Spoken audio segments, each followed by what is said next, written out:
Online activist, blogger, লেখক পিনাকি ভট্টাচার্য, সাংবাদিক Ilias Hossain, doctor Kanak Sarwar ও Zulkarnain সায়েদের YouTube channel block করে দিয়েছে ভারত। এর ফলে এখন থেকে দেশটিতে এসব চ্যানেলে প্রবেশ করতে পারবেন না ব্যবহারকারীরা।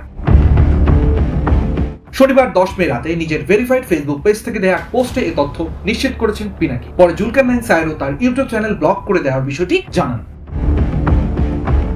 পিনাকি ভট্টাচার্য তার পোস্টে বলেন, আমার, ইলিয়াসের এবং কনকের ইউটিউব চ্যানেল ব্লক করে দেওয়া হয়েছে ভারত মাতা তার শত্রুদের চেনে। তিনি আরো বলেন, বাংলাদেশে কারা পিনাকি, ইলিয়াস আর কনকের শত্রু তাদেরকে কি এখন চিনতে পারেন? এদিকে সাংবাদিক জুলকারনাইন তার ফেসবুক পোস্টে লিখেন, আমার অপরাধটা কি রে ভাই, কবে ইউটিউব চ্যানেল একটা খুলেছিলাম তেমন একটা কিছুই পোস্ট করি না, ওইটাও ভারত মাতা তাকে দেশে ব্যান করে দিল। এর আগে গত শুক্রবার 9 মে ভারত সরকারের অনুরোধে ইউটিউব প্ল্যাটফর্ম থেকে বাংলাদেশের অন্তত 4টি টেলিভিশন চ্যানেল বন্ধ করা হয়। চ্যানেলগুলো হচ্ছে যমুনা টিভি, বাংলা ভিশন, মোহনা টিভি ও 71 টিভি।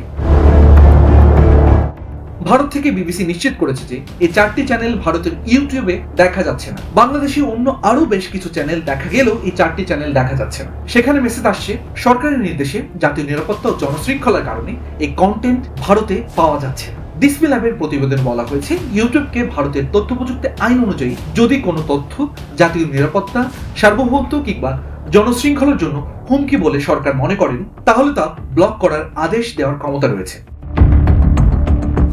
এর আগে সামাজিক যোগাযোগের মাধ্যম এক্স জানিয়েছে, তাদের 8000 অ্যাকাউন্ট ভারতে ব্লক করা হয়েছে।